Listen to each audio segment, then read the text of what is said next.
இன்னைக்கு ஞாயிற்றுக்கிழமை காலையில் ஞாயிற்றுக்கிழமை அப்படின்னாலே டே வந்து ரொம்ப நிதானமாக தான் ஸ்டார்ட் ஆகும். ஏன்னா அறக்க பறக்க வேலை செய்யணும் அப்படிங்கிறது இல்லை, ஃப்ரீயாக வேலை பார்க்கலாம்.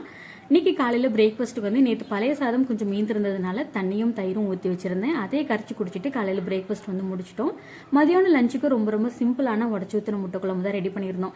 ஏன்னா மோஸ்ட்லி நானும் ஹஸ்பண்ட் மட்டும்தான் இருக்கோம் அப்படிங்கிறதுனால மோஸ்ட்லி எங்கள் வீட்டில் சாப்பாடு எல்லாமே சிம்பிளாக தான் இருக்கும். நல்லா சாப்பிட்டுட்டு ஒரு குட்டி தூக்கம் போட்டு சண்டேவை வந்து கம்ப்ளீட் பண்ணியாச்சு. கொஞ்சம் ரெஸ்ட் எடுத்தால் தானே சண்டே மாதிரி இருக்கும். சரி, ஓகே, ஈவினிங் வந்து ஃப்ரெஷ் ஆகிட்டு அதுக்கப்புறமா மற்ற வேலைகளை வந்து ஸ்டார்ட் பண்ணிட்டேன்.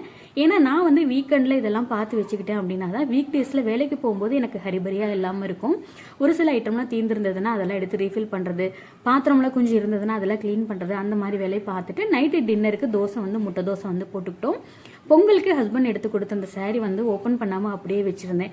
அதெல்லாம் எடுத்து ப்ளவுஸுக்காக பார்த்துட்டு இருந்தேன். ஸோ இது பொங்கலுக்கு வியர் பண்ணிக்கலாம் அப்படின்னு இதை தான் பார்த்துட்டு இருந்தேன். ஸோ இன்றைக்கி சண்டே இப்படி தான்